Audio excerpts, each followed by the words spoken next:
はい。はい。じゃあ今回は新潟をはい。この前取材に行きましたんで。行きましたよ。はい。その時の裏話でしたっけ？はい、裏話と、コメントとかの感想とか。そうだね。はい。あとレイさん感じたこと、新潟を終えてっていう形で。はい。そうなんですよね。いつもコメントいただいているんですけど、全部見させてはもらってるんですけど、返す暇がないからね。たまにやりましょうよね。ね、こんな機会にやりたいなと思っています。マッシュルームさんはどうでしたか？なんか新潟といえばってみんなマッシュルームマッシュルームって言うじゃないですか。やっぱ、聞きますよね。ね、やっぱ誰に聞いても言うから、やっぱそうだなって。お店としてのコンテンツが強かったら人はどこでも行くって思った。場所結構遠かったじゃないですか。遠かったです。隣足湯とかだよ。そうですよね、観光地。ザ観光地で弥彦神社があってっていう。皆さんああいうところでやりたいと思うけど、やっぱり難しいですよね、普通に考えたらね。お客さんに来てもらえない。集客の自信がやっぱり怖いと思う。ですよね。だったらもうちょっと人が歩いてるところがいいかなとか、なっちゃうじゃないですか。それを全振りしていないところに行ったっていうのは強いなって。それでもなんかすごく EC の方も伸びてるとか言ってたから、賭けに出てるわけじゃないっていうのが土田さんの頭の良さだなって思ったんです。前は都心っていうか市内であったけど、それで離れたとしても、ビジネスになっていけるように基盤を整えてからのそっちっていうのが、なんかこう男気としてもかっこいいし、なんかビジネスマンとしてもかっこいい。確かにそうですよね。なんかやりたいことやってるだけとかじゃないじゃないですか。やりたいことやりつつそのビジネスってことも叶えてるそのバランス感が素晴らしいなと思いましたよ。なんか器の大きい感じは話してて思いましたね。思った。思いませんでした。思った。思いましたよね。器がでかいあの人は。そう。近々ポップアップやるんだっけ、渋谷で。絶対行くもん私。若干土田ファンですよ。コメント見ましょうか。コメント見ましょう。気になったお店なので取材動画嬉しいですとか。よかった。やっぱね、場所も場所だからさ、行きたいけどなっていう人多いと思う。噂では聞いてるんでしょうね。圧巻すぎる。でしょ。素敵。あと多かったのはやっぱり前編通して多かったのは地元にレイさん来てくださって嬉しさ爆発っていう。嬉しい。そう言ってもらえて。新潟の方結構このコメント多かったですね。嬉しいです。嬉しいです。私も行けて嬉しいです。ポコモコアウターが2人とも似合ってました。素敵なお店で行ってみたいな。パタゴニアのパタゴニアね。あれでパタゴニア私ちょっとなんか見直すようになったというか、古着屋さんでもよく見るようになった。チェックするようになりました。もう僕欲しいですもん。もう欲しい。欲しい。あとここ忘れてたね。行ってみたかった。弥彦の瓶でサンドイッチのお店行ってほしかったですって。目玉飛び出る美味しさなんです。そんな飛び出るの？行きたいわ。行く方はじゃあ参考にしていただけますよね。これから行く方は。マッシュルームからの瓶っていう行き方がおすすめらしいです。そんな感じです。マッシュルームさんでした。フルーツヴィンテージ。フルーツヴィンテージさん。さっきのマッシュルーム行くのに車で送っていただいたご夫婦のやってるお店で本当頭上がりませんよ。でも2人ともすっごいチャーミングだよね。2人ともね、そうですよね。で聞いたんですけども、この2人が古着屋さんを始めるにあたって、お世話になったのが器のでかい土田さんだったんだって。マッシュルームの土田さんってそうですよね。なんか買い付けとか全部セッティングしてくれたりとか、本当はその古着屋さんとしてさ、どこで買うとかって場所教えたりしないんだけど、結構企業秘密ですよね。だって自分のお宝じゃん。そうですよね。それを惜しげもなく教えてくれて、フルーツさんが古着マーケットを作るにあたっての基盤を固めてくれたんだって。言ってましたよね。なんか全部スケジュール組んでくれたって言ってました。優しすぎやしません？その話聞いてもなんか器でかいなって思ったんだよね。どうでしょう、お店自体フルーツヴィンテージ。古着愛がとにかく感じたのが私すごく好きで、メモってくれたじゃないですか、萌ちゃんが商品の情報を、ああいうのが私すごい好きで。いいですよね。である程度広いからお店の人とこう話せない時もあるじゃないですか。その時に紙を通して萌ちゃんと会話してる感じがしたのがいいなって。そういう風にお客さんをもてなそうとしてその心が良くないですか？いいですよ、手書きっていうのもね。いいですよ。あと最初のスタイリング、犬柄とチノパン、あれでハーフサイズのチノパン探してる。これ可愛いなみたいな。影響されてます。見事に影響されております。あんな感じしたいなっていう。フルーツヴィンテージでも近々移転するって言ってましたね。言ってた。しかもさ、マッシュルームさんの近くだからさ、本当好きじゃない？しかかも土地をなんか割と斡旋してくれたんだよね。そう教えてくれたって言ってました。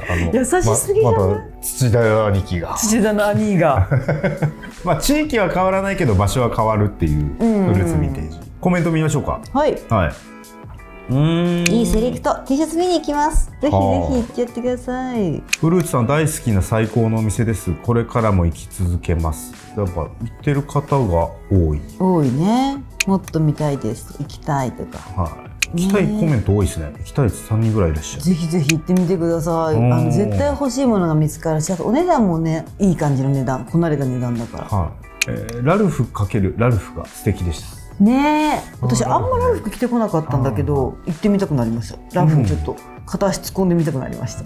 アケッピと同じくガスベアコート、コートもかっこよかったね。ヴィンテージも結構面白いもの多かったっすよね。あったバランスいいよね。買いやすいのもあるし、お宝っぽいのもあるし、両方見て自分の好きなの選べるなって思った。次行きましょう。日をまたいで行ったのが忠頼さん。翌日ですよね。翌日ですね。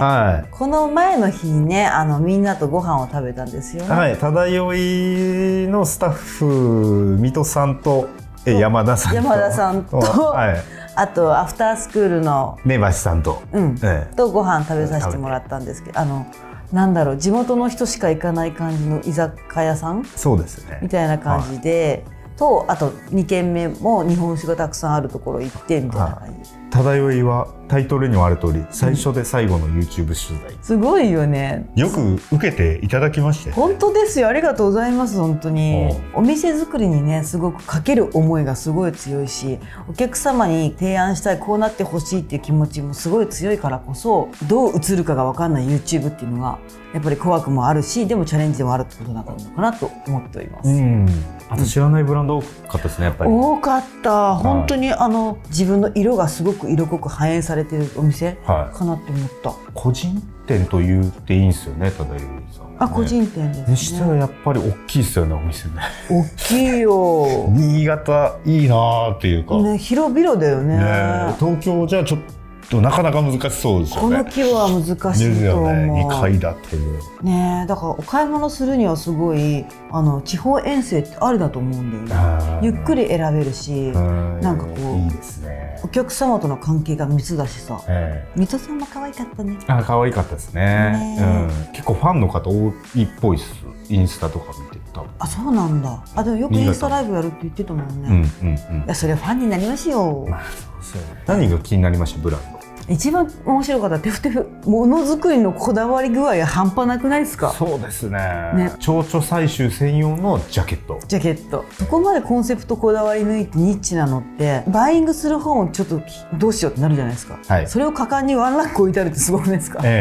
すごかったです。結構物量あったしね。物量テフテフすげえあるなみたいな。お試しどころが結構ありましたね。ありましたよ。なんかもうノートとエアーってあったじゃないですか。冒頭に出たやつですね。同じデザイナーかな。エアーは多分レディースに特化して本気でレディースの要素をぶち込んだブランドにしてて、価格は高いみたいですけど、一生もの一着っぽくて、僕なんかちょっとキュンときたね。しかも初めてじゃない、このブランド。初めてでした。みたいな、そうなんだみたいな。テフテフいいですね。ですよね。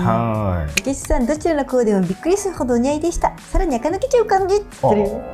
確かにね、良かったよね。あとしかも鎖に組むまでに結構さ、靴変えたりとか、いろいろしてたんですよ。やってたんですよね。山田さんが言うにはさ、自分の器をもう一つ広げる感じのスタイリングを提案するって言ってたじゃん。そうですね。2歩じゃなくて1歩みたいな。そうですね。なんか洋服たまにさ、着せられてるみたいな服あるじゃないですか。あれにならないコツが私物っていうのをセオリーとして私は学んできましたよ、山田さんから。なるほどね。確かに。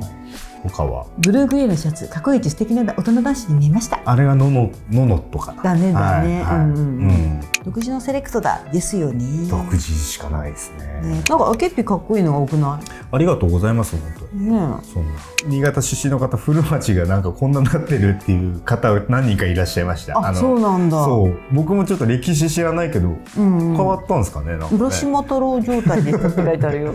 昔よりおしゃれな町になったのかどうかね。でその後に行ったのが、アフタースクールさんですね。忠代さんから歩いて5分くらいだよね。全然もう一緒に行けますよ。なんか一番エモかったのが、私10年くらい前にトークショーをここでさせてもらったことがありまして、その時のお礼のお手紙を出したんですよ。それをまだ持っててくれたのが嬉しかった。自分が本当ルーキー時代にお世話になったところだったから、ちょっとエモかった。セレクトどうでしたか？男の子は本当的を抑えてるなっていう感じ、今の旬を抑えてるなっていう。女の子もちょうどいいって感じ、飛ばしすぎず守りに入らなすぎず、デートに行ったりとかするのにちょうどいいストライクゾーンを狙ってる感じがするなと私は思いましたね。ふみか、内田さんとか田中とかそういうことですかね。そんな感じだね。リトルスージーだったりとかさ、いました。タンとか、コメント見ましょうか。お二人とも物腰柔らかいイケメン。なんならアフタースクールさん顔見るだけでもいいかもしれない。イケメンの顔から見るだけでも。丸山くんが今年入ったばっかだったっけ？そうですかね。言ってたのに、すごく接客ちゃんとしてるなって、お若いのにとかって思っちゃった。お店の通ってた人だったんだよね。そこからそのお店入って、販売になってみたいな。まさにコンセプトですよね。放課後のたまり場って言ってたやつ。そうだよね。先輩に影響されてそのまま入っちゃった。いいライン。そして丸山君が大きくなった時にまた先輩になって後輩を連れてくると。いいライン。イベントでね、マスターに接客してもらってから密かにファンだったので嬉しい。なんかでお会いしたことがある方ですかね。ここに出会い、私生活もワクワク楽しいがマシマシに増えていくファッションをより楽しませてもらってますだって。わお。そういうふうに思ってる方が多いんだね。